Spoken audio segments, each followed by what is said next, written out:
یہ پیغام دیتے ہوئے میں اپنی گفتگو کو ختم کروں گا۔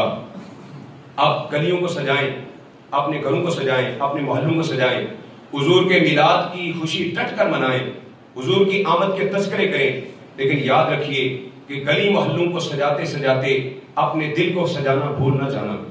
اور گلی محلوں کو سجانے کے انتظار میں جو لوگ فرض نمازوں سے بھی دور رہتے ہیں، انہیں چاہیے کہ پہلے فرض نماز ادا کریں، پھر اپنے گلی محلوں کو سجائیں۔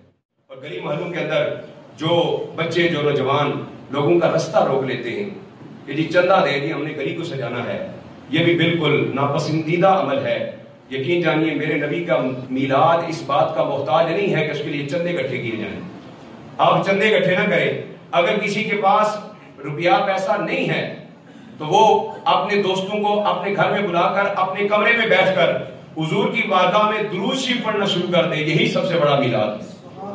یہاں پیر بیت کے اندر سجاوٹ ہوتی ہے بڑی، اور ماڈل تیار کیے جاتے ہیں مختلف قسم کے، اور وہاں پر زیارت کے لیے عورتیں اور مرد جاتے ہیں، اور جو عورتوں اور مردوں کا وہاں پر اختلاط ہے، جو بد نگاہی ہو رہی ہے، مجھے بتائیں یہ ثواب ہو رہا ہے؟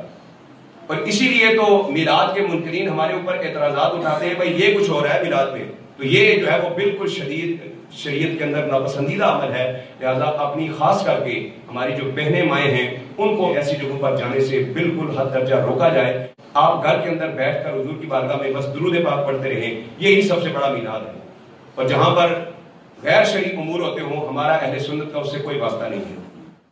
گلی محلوں کے اندر جو عورتوں کی محافل ہوتی ہیں، ان میں اس بات کا خیال رکھا جائے کہ عورت جو ہے اس کی آواز بھی عورت ہے۔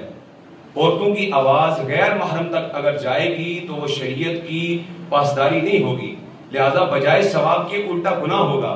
اگر عورتیں محافل کا انعقاد کرتی ہیں تو اپنے گھروں کے اندر باپردہ ایسی جگہ پر محفل کریں کہ جہاں سے غیر محرم تک ان کی آواز نہ جائے، لاؤڈ سپیکر کا استعمال نہ کریں، تو پھر وہ محفل کریں گی تو انشاءاللہ ان کو اللہ تبارک و تعالیٰ اجر و ثواب عطا فرمائے گا۔